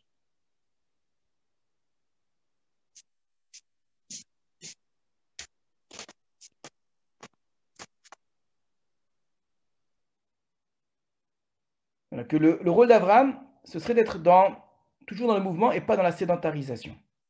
Alors, c'est une idée qu'on entend très souvent. C'est dit, c'est répété, etc. Le fameux Lech Lecha, qu'Abraham est toujours dans ce mouvement-là. Il ne s'agit pas, je ne vais pas maintenant remettre en question cette idée complètement, mais je vais malgré tout l'atténuer énormément. Quelque chose qui est très, très, très courant. Vous remarquerez que c'est vrai qu'il y a une nécessité de mouvement, mais un mouvement qui est un détachement, un déracinement, etc. Mais il ne faut surtout pas, j'insiste, il ne faut surtout pas qu'au nom de ce mouvement-là nécessaire, qu'on retrouvera plus tard, ce nomadisme que va affirmer Yosef, par exemple, etc. Tout cela, c'est quelque chose qu'on entend et qui sera encore vrai, et qui sera vrai même dans la terre d'Israël. Il ne faut surtout pas qu'au nom de ce mouvement-là nécessaire, on oublie la nécessité, l'obligation de s'installer. Et je vous le dis, le rôle d'Abraham, c'est de se mettre en mouvement, de se déraciner. Le rôle de Yitzhak, ça va être Shechon, ce sera vraiment d'être de quelqu'un qui réside. Et ce que lui dit Hachem ici clairement, Hachem le Dieu du ciel qui m'a pris de la maison de mon père, Bachan Ishbalin est mort, et les Alachas et tel et arrête, je vais te donner cette terre-là. C'est clairement dans un but qui est un but de sédentarisation. Alors, on l'a beaucoup caché, on l'a beaucoup mis de côté pour des raisons qu'on ne va pas développer maintenant. En France en particulier, les intellectuels juifs français ont beaucoup insisté sur cette notion-là, du nomadisme, de l'errance, etc., que l'identité juive, elle est toujours dans le mouvement, etc. Il y a quelque chose de vrai là-dedans, mais il y a quelque chose de faux aussi. Il faut faire très attention que, comme très souvent dans la Torah, vous avez des idées qui sont toujours associées à leur idée contraire. Le peuple d'Israël se construit par un mouvement, le peuple d'Israël se construit aussi et nécessairement par une installation. Les Aracha étaient à ta descendance, je donnerai ce pays-là, et c'est dans un but de sédentarisation qu'Abraham fait tout ce qu'il est en train de faire. Parce que, regardez bien comment les choses qui peuvent paraître contraires s'associent. C'est parce que je veux me sédentariser ici que je veux une fille qui soit dans le mouvement. Si au nom de la sédentarisation, je prendrais quelqu'un qui serait déjà sédentaire, quelqu'un d'ici, je perdrais ma place ici. Je ne veux pas vivre comme cela.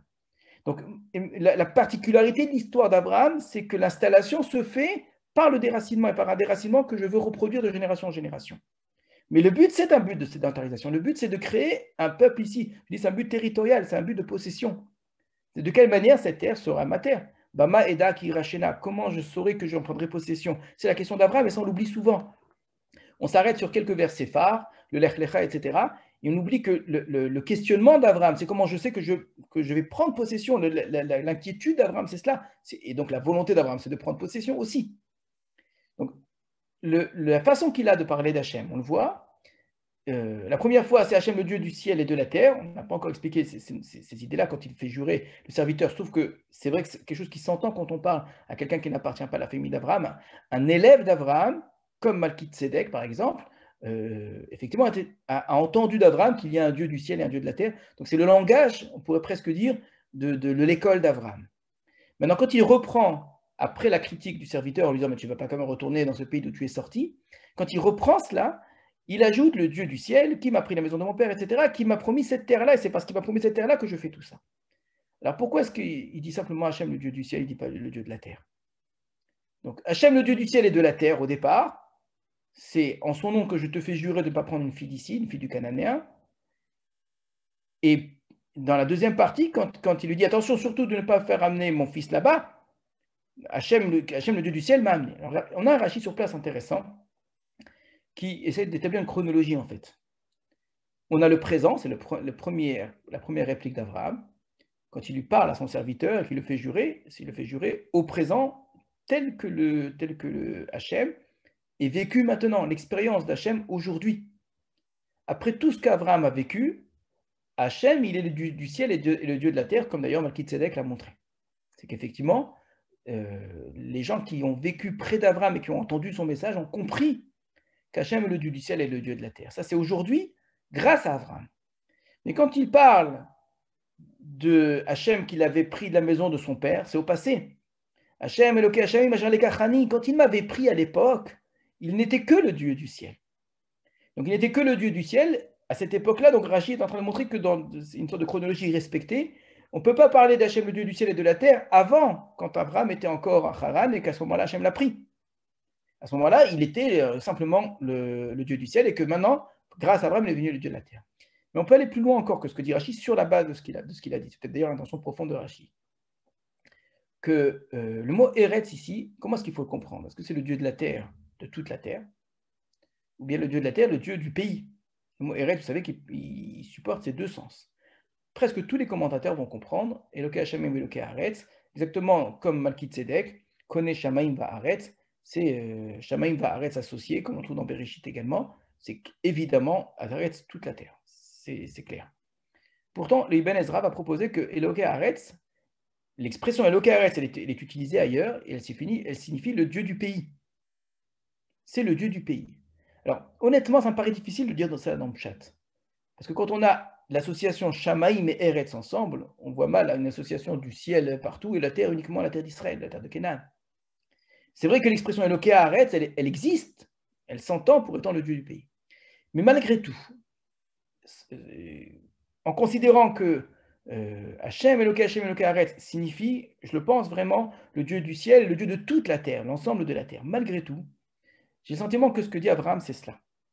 C'est-à-dire que pour qu'Hachem devienne le Dieu de toute la terre, on est dans quelque chose qui est matériel, qui est physique, qui est géographique. Un Dieu parmi les hommes, un Dieu de la terre, ça doit passer par un Dieu de la terre, un Dieu du pays. Et pour que ce soit un Dieu du pays, il faut d'abord qu'il y ait un peuple, comme Hachem l'a voulu.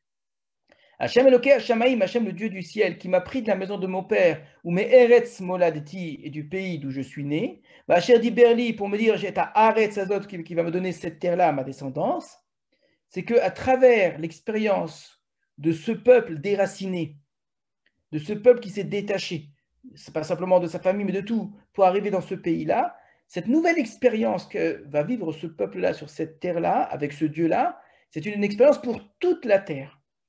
Et c'est vraiment toute l'essence même de l'histoire d'Abraham, d'être à la fois universel, à la fois très, très national. On peut enfermer Abraham ni dans une idée, ni dans l'autre. Et l'un se fait avec l'autre. C'est parce qu'il a une visée universelle qu'il va avoir un peuple. Quand Hachem, la première fois, lui promet un peuple, il lui dit Vesra les Goy Gadol, je ferai de toi un grand peuple. Pourquoi? Pour que tu sois une bracha pour toutes les familles de la terre. Donc créer une nation, donc créer une sorte de particularisme pour Abraham, ça a un but universel. Donc c'est au nom de l'universel que je te crée une nation. C'est quand même assez incroyable. Donc pour atteindre l'universel, il faut une forme de nationalisme, une forme de vécu qui soit très particulier, qui soit séparé, qui soit différencié. Et qu'en effaçant ce particularisme, en se mêlant, en se jetant d'une certaine façon dans l'ensemble des nations, en faisant partie de toutes ces nations, en leur disant on a le même Dieu, on vit tous la même histoire, etc., on perd, nous, notre particularisme, mais le Dieu du ciel aussi disparaît. Et il n'est pas Dieu de la terre. Donc Hachem a fait sortir de là pour avoir une place sur terre. Alors sur terre, ça veut dire quoi au début? Ça veut dire dans ce petit pays. Parce que dans ce petit pays, il y aura un peuple qui sera complètement différent des autres et qui va vivre une expérience différente de toutes les autres et qui va servir de modèle pour les autres nations et devenir une bracha pour les autres nations. Donc la terre d'Israël représente la terre entière, effectivement, et les deux sens, finalement, se recoupent. Le Dieu du pays, parce qu'il est le Dieu d'Israël, il est le Dieu de toute la terre. Et dans l'autre sens, on ne pourrait pas le dire. S'il est Dieu de la terre immédiatement, il risque de ne jamais être le Dieu d'Israël. Alors, cette deuxième partie, on ne pourra pas la développer, mais vous voyez comment est-ce que la façon qu'il a de parler à Abraham à travers chaque mot qu'il va prononcer ici, le choix qu'il fait de rajouter ou d'enlever une chose, exprime clairement cette idée. C'est parce qu'Hachem est le Dieu du ciel, donc un Dieu transcendant, très loin des hommes, etc., qu'il m'a choisi, qu'il m'a fait sortir, son but c'est de me donner cette terre-là, et pour pouvoir vivre sur cette terre-là, j'ai besoin qu'une fille reproduise exactement la même chose. Qu'elle soit prête à se couper de la terre d'où elle vient, de son pays, de là où elle est née, pour arriver sur cette terre-là et vivre cette expérience extraordinaire du Dieu du ciel sur la terre.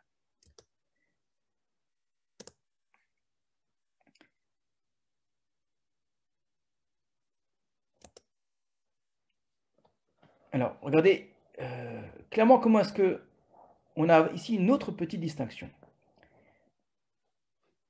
Lorsque le serviteur va parler à la famille, on ne va pas montrer toutes les différences et on ne va pas non plus pouvoir aller jusqu'au bout de l'explication parce que c'est vraiment l'étude de la deuxième partie. Il va raconter l'histoire que nous venons d'avoir. Donc tout ce dialogue-là va être répété. Et regardez comment les mots sur lesquels nous avons insisté vont justement devenir des mots phares dans le deuxième récit. Donc, Vayash Bieni Adoni, mon maître m'a fait jurer, les morts en disant, Lotikar Isha Livni, ne prends pas une femme pour mon fils, Mi Benot Akenani, des filles du Cananéen. Jusque-là, c'est exactement les mots que nous avons vus. Asher Anochi Yoshev Be'artso, dans le pays duquel j'habite. Pourquoi est-ce qu'il a changé Bekirbo en Be'artso, le serviteur d'Abraham? Abraham avait dit, la fille, je ne prends pas une fille du Cananéen, parmi lesquels j'habite. Ce n'est pas la terre qui posait problème, c'est le fait d'habiter parmi les Cananéens.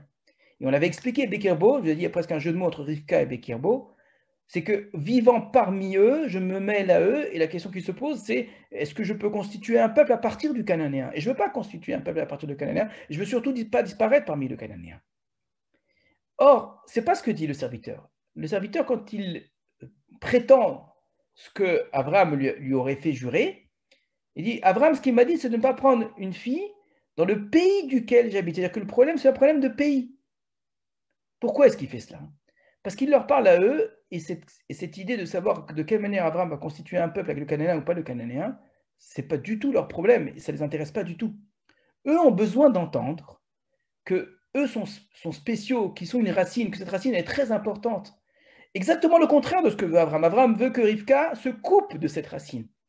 Alors que le serviteur va leur faire croire qu'Abraham, ce que le serviteur avait compris lui-même au départ, qu'Abraham tient à tout prix à retrouver cette racine, qu'il est intéressé par elle, qu'Abraham veut de sa famille. Exactement le contraire de ce qu'Abraham pense en vérité. Donc pour dire cela, il essaye de montrer que ce qui dérange Abraham là-bas, c'est que ce n'est pas son pays, ce n'est pas son chez lui. Il veut retrouver son pays. De la même manière, il invente complètement. Imlo el betavi teler el mishparti. Quand le serviteur raconte, au lieu de dire je veux que tu ailles dans mon pays simplement, là où je suis né, et on avait compris pour reproduire le l'Echlecha, il lui fait entendre je veux que tu ailles dans la maison de mon père, dans ma famille. Donc je veux quelqu'un de ma famille, clairement. Mais la carte Isha Livni, tu prendras une femme pour mon fils. Ça veut dire comme si Abraham, en vérité, voulait quelqu'un de sa famille. Je vous ai dit d'ailleurs, certains commentateurs, parce que le serviteur dit cela, comprennent cela dans les mots d'Abraham. Je pense que ce n'est pas juste. Abraham, à aucun moment, voulait quelqu'un de sa famille nécessairement, il voulait quelqu'un qui quitte tout. Et pas nécessairement de sa famille. Or, ce qui s'est passé, c'est qu'effectivement, il s'est retrouvé dans sa famille. Ça faudrait expliquer. Si Abraham n'était pas intéressé par la famille, pourquoi finalement c'est ça qui s'est quand même produit? Ça, c'est pas notre sujet.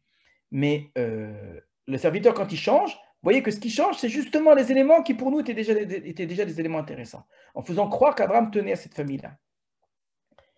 Et de la même manière, Vayomer, il lui, donc, Velakarte Ishalit, tu prendras une femme pour mon fils, va Omar, et j'ai dit, elle a donné à mon maître, ou là, il a peut-être la femme ne me suivrait pas. Et ça, c'est vrai, il a vraiment dit ça.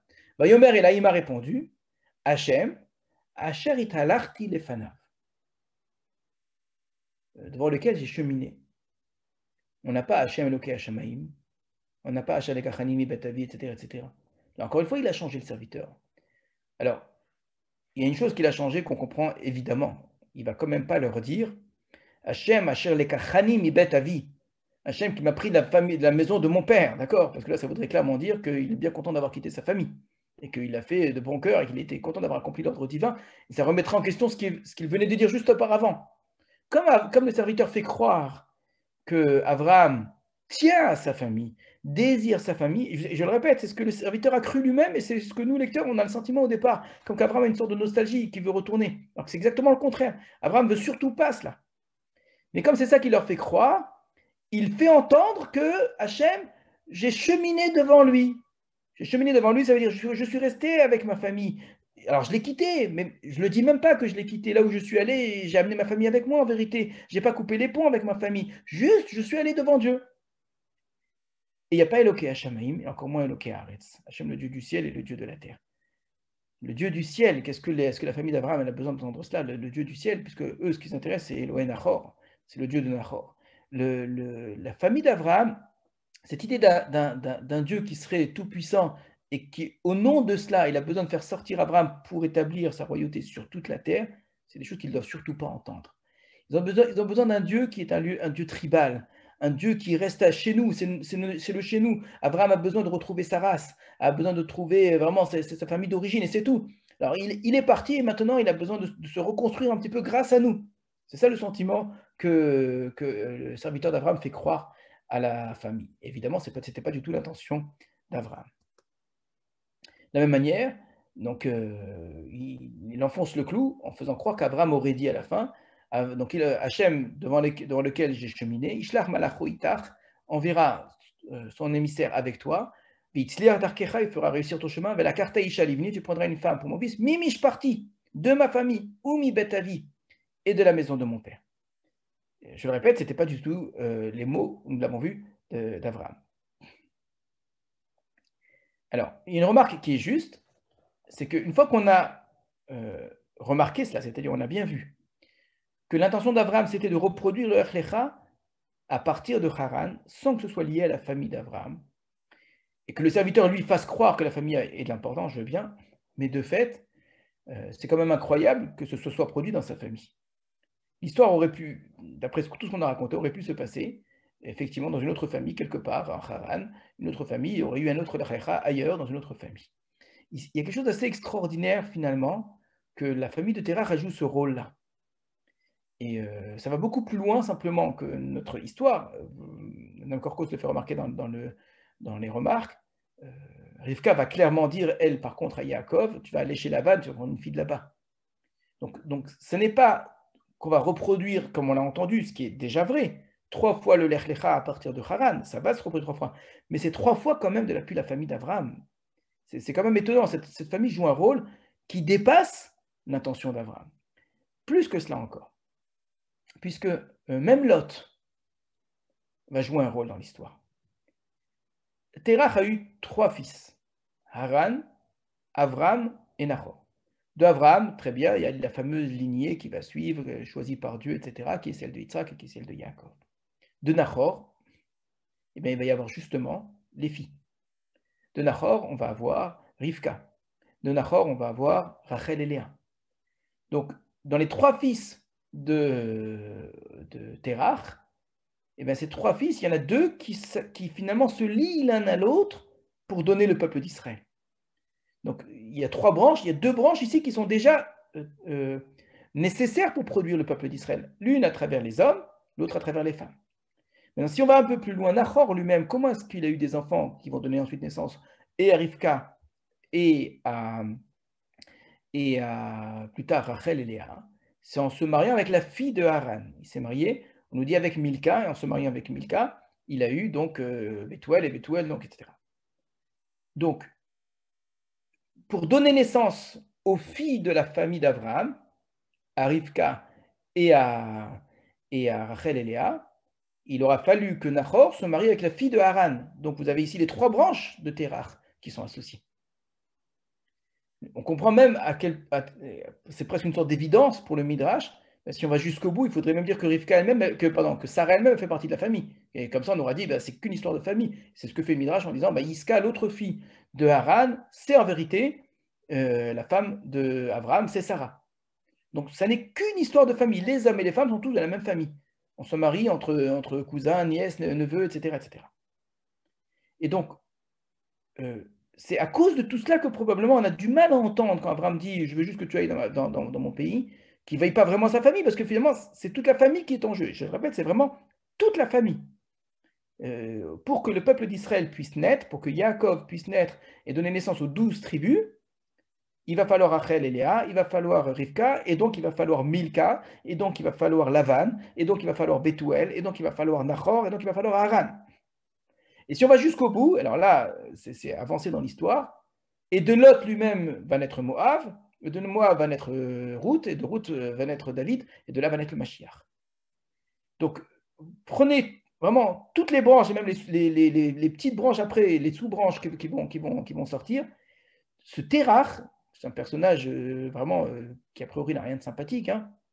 On ne présente pas comme quelqu'un d'extraordinaire, hein, surtout dans les Midrashim, vendeur d'idoles, je vous répète, c'est notre gnaï d'origine, c'est notre tâche d'origine, nous sommes tous des fils de tarés. Eh bien, il a quelque chose d'extraordinaire, ce Terach, que c'est l'ensemble de ses enfants, garçons et filles, hein, qui vont donner naissance au peuple d'Israël, à la royauté de David et au Mashiach. On a besoin de tout ça ensemble.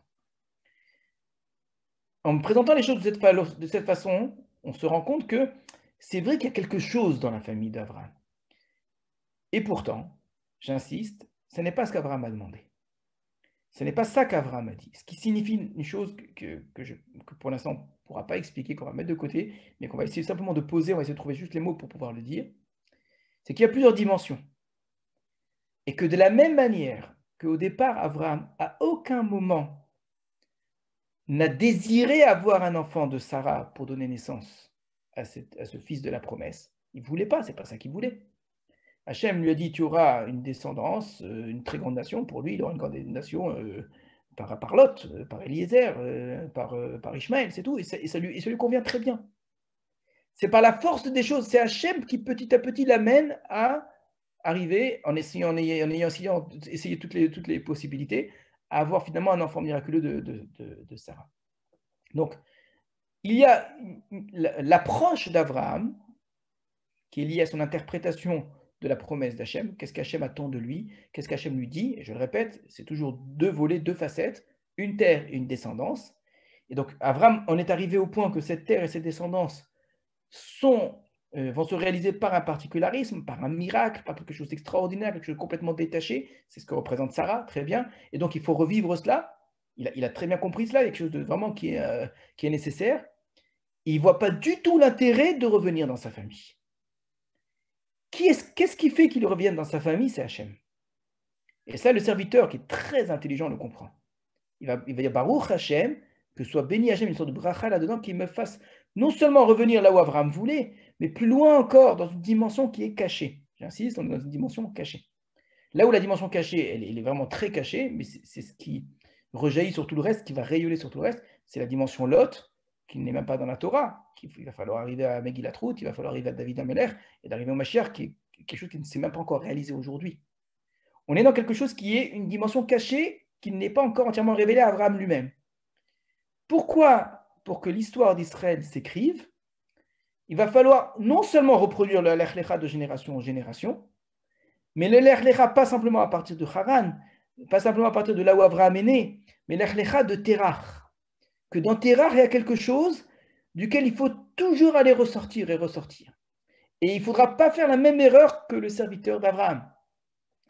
Quand on voit qu'on retourne toujours à la même source, qu'est-ce qu'a compris le serviteur d'Abraham? Revenir à la même source, c'est être nostalgique, c'est vouloir retrouver les mêmes racines.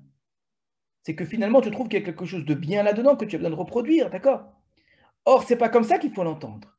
Il faut toujours revenir à la même source pour toujours se couper de cette source-là. Ce qui vient de Terach, ça n'est jamais quelque chose qui est produit par Terach dans l'esprit de Terach. Comprenez bien ce que je suis en train de dire. C'est-à-dire, de la même manière que Rivka, elle est Rivka pas simplement parce qu'elle vient de la famille d'Abraham, elle est Rivka parce qu'elle quitte la famille d'Abraham. Eh bien, ce sera vrai pour Rachel et Léa. Rachel et Léa seront Rachel et Léa parce qu'elles viennent de Lavan et donc elles viennent de la famille d'Abraham, c'est vrai, mais parce qu'elles auront quitté, qu'elles sont prêtes à quitter. Et que lorsque Yaakov va leur demander est-ce que vous voulez venir, elles vont dire mais on n'a plus rien à voir avec notre père, il nous a vendus. On est des objets pour lui. C'est-à-dire que c'est un petit peu nuancé, un petit peu difficile peut-être à saisir comme distinction, mais on est dans un rapport qui est complètement paradoxal à notre origine. Il faut, à tel point qu'Abraham lui-même n'a pas saisi cela d'une certaine façon. Ou ce qu'il demande, c'est juste de revenir à une origine générale de laquelle il faut se détacher. Ce qu'il faut, c'est revenir vraiment au noyau d'origine, à la graine d'origine. Il faut revenir à Terach à chaque fois. Et en revenant à Terach, il faut se détacher de Terach. Il faut reproduire une séparation, un déracinement, une sorte d'abandon de la famille d'origine à chaque fois en revenant à Terach. Je le répète, c'est vrai, Abraham le premier qui va le faire. Lot va le faire, lui déjà en partie, mais à Lot, il ne le fait pas complètement parce qu'il se détache d'Abraham. Mais Ruth, c'est ce qu'elle va faire. Ce n'est pas parce que Ruth est princesse de Moab en tant que princesse de Moab qu'elle fait naître David. Alors, je ne le dis pas de manière naïve en disant c'est sûr qu'en étant princesse de Moab, elle ne peut pas faire naître David. Bien sûr que non. Il n'y a aucune chance. Mais regardez comment l'histoire de Ruth elle est intéressante. Parce que l'idée que Ruth puisse faire naître un peuple hébreu en Moab, à l'intérieur de Moab, c'est-à-dire dans l'histoire de Terach, est quelque chose qui a été essayé.